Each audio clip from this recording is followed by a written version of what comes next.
Board की, क्या ये पूरी कॉलेज ही वक्फ बोर्ड का है? प्रॉपर्टी के लिए दावा किया गया है। अब देखिए, वक्फ बोर्ड के बारे में मुझे जानकारी नहीं थी कि कल हमने ये सब देखा।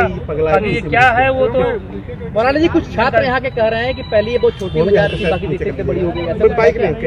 जब से हम ऐसा है कि अभी 17-18 साल से इमाम साहब आए हैं। ये रेवेन्यू रिकॉर्ड या सरकारी रिकॉर्ड दस्तावेज का मामला है, ठीक है। सबसे पहले सवाल ये है कि ये यूपी कॉलेज और वक्फ बोर्ड के बीच का ये मामला आया, जिसमें हमारे मजार शरीफ और मस्जिद हैं। ये मस्जिद नवाब टोक साहब के ज़माने से है, और उसके बाद बंदोबस्त 1291 में कोई भी देख ले। और जब तक हमारे यहाँ जमींदारी नहीं टूटी थी 1952 के पहले, तो खतौनी में बसरा सदर लिखा होता था और महाराजा उसके मालिक होते थे। खसरे में कैफियत कालम होती थी। मगर इस मस्जिद के सारे डॉक्यूमेंट हैं, सारे कागज हैं। यूपी कॉलेज अपना कागज निकालेगा, हम लोग अपना कागज निकालेंगे। वक्फ बोर्ड के साथ हम इसलिए रहेंगे कि हमारी मस्जिद वक्फ प्रॉपर्टी वक्फ बोर्ड में अगर डॉक्यूमेंट्स है आपके पास, तो बिजली का कलेक्शन क्यों नहीं ले पा रहे? स्थापना हो गई थी 1909 में, 115 साल पुराना है। आपका जो वक्फ बोर्ड के दावे हैं जो था, बोलिए आप।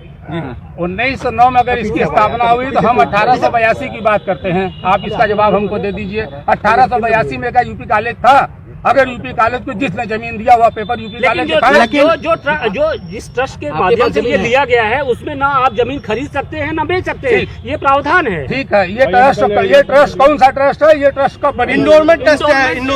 इंडोरमेंट ट्रस्ट हो या किसी ट्रस्ट हो, जब ये पहले से उस ट्रस्ट के आने से बहुत पहले से, जब महजी ये राजा साहब की जमीन, नवाबों की जमीन रही है, तो वो जमीन ट्रस्ट के पावर में कहाँ किया जाए, ये अभिलेखी मामला है। नवाब की जमीन थी? नवाब तो कहे जाते हैं। मेरे हैं सारे कागजात हैं, अभी आधे अधूरे हैं। अभी कुछ समय मिलेगा, 1 हफ्ते के अंदर, 15 दिन के अंदर हम लोग कागज कैलकुलेट करके आपको सामने रख देंगे। इसलिए कि ये मस्जिद सैकड़ों वर्ष पुरानी है, यहाँ कोई उठा कर ला कर नहीं रख दिया है। यहाँ पर एक जमाने से नमाज हो रही, बाबा यहाँ आराम कर रहे हैं।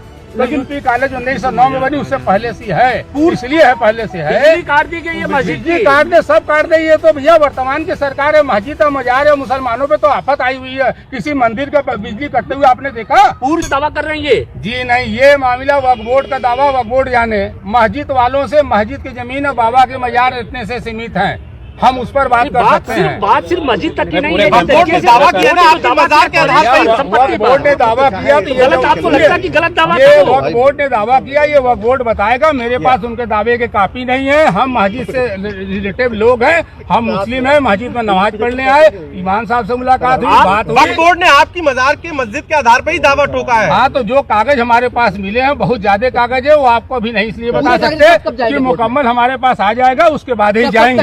हाँ बिल्कुल, वक्फ बोर्ड में 3-4 दिन के बाद हम लोग वक्फ बोर्ड जाएंगे। ये कोई धार्मिक लड़ाई नहीं है, ये यूपी कॉलेज प्रशासन और वक्फ बोर्ड का मामला है, जिसमें हमारे मजार और मस्जिद है। इससे ज्यादा हम लोग का नॉलेज नहीं है। जो कागज नहीं, हम लोग जाएंगे आएंगे, जो हमारे पास पूर्ण कागज हो जाएगा तो आप लोग को समझ बता दी जाएगी। ये पूर्व छात्र ये भी कह रहे हैं कि इस तरीके से तो आप हर किसी को हर प्रॉपर्टी को वक्त कहने लगेंगे, इससे देश में तनाव बढ़ेगा।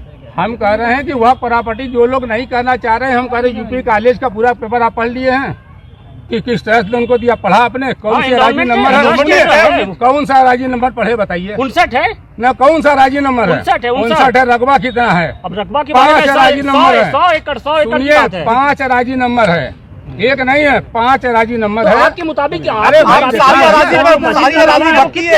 कितने विभाग पर है? बोर्ड में जो एंट्री है, देखिए युवक बोर्ड में जो एंट्री है वो हमारे पास है। अब इसका हम परीक्षण करने के बाद ही ना कोई जवाब देंगे किसी को, उससे पहले जवाब दे।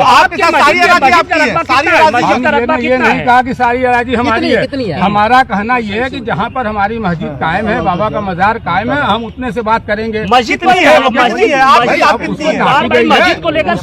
वक्फ में सुनिए, उस वक्फ में रुकिए भाईजान रुकिए, उस वक्फ बोर्ड में उस दफा 37 के नकल में कितने दर्ज हैं, क्या है, ये सारी डिटेल अभी नहीं मुकम्मल हो पाए हैं। और जब हो जाता है उसके बाद में कागज में दिखा जाएगा और प्रशासन से और जिला प्रशासन से बैठ करके बात होगी। इसमें कोई तनावपूर्ण मामला नहीं है। ये मस्जिद पुरानी कदीम मस्जिद है, कोई जेसीबी से उठा कर लिया कर यह मस्जिद नहीं रखी गई। हम लोगों ने जिला अधिकारी को और ज्वाइंट पुलिस कमिश्नर को हम लोगों ने पत्रक दिया है और मांग किया है कि ये लोग जो हजारों की संख्या में यहाँ नमाज पढ़ने आ रहे हैं उनको रोका जाए। ये मस्जिद था ही नहीं, ये मजार था। मजार में पहले पढ़ा ही नहीं जाता था नमाज, और इनको रोका जाए, कुछ जब तक निर्णय नहीं हो जाता है तब तक कुछ लोगों को चिन्हित कर दिया जाए कि वो लोग आए और नमाज क्या पढ़ेंगे, जो पूजा पाठ करते हो करते रहे।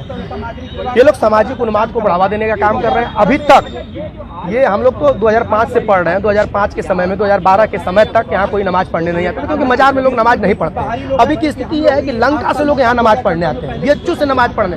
ये सामाजिक उन्माद को बढ़ावा देने का काम कर रहे हैं। सामाजिक कितने टाइम से है यहाँ पे? मजार यहाँ तो बहुत लंबे समय से एक छोटी सी मजार थी, और हुआ क्या कि बच्चे किसी कारणवश जब बवाल होता था तो जिला प्रशासन उस मजार को और समृद्ध कर दी गई। इसका ये जो बढ़ा मजार, वो 19 में जब कोविड आया, जब पूरा देश बंद था, उसमें इन लोगों ने धीरे धीरे झोरा में ईटा बालू गिट्टी ला के एकत्र करके इन लोगों ने बढ़ाने का काम किया। उसमें हम लोगों को जब पता चला तो जिला प्रशासन आई, पुलिस प्रशासन आई और सारे सामान को बाहर कराया। हम लोगों की मांग है जिला प्रशासन से और प्रदेश के मुख्यमंत्री से कि जब तक इस पर निर्णय नहीं हो जाता है कि ये है क्या और ये किसके जमीन में स्टेब्लिश है, इनके पास रास्ता तक नहीं है, ये जाते कैसे हैं। यदि हम अभी इनको रोके तो लैंड एंड ऑर्डर डिस्टर्ब होता है, तो पुलिस आती है।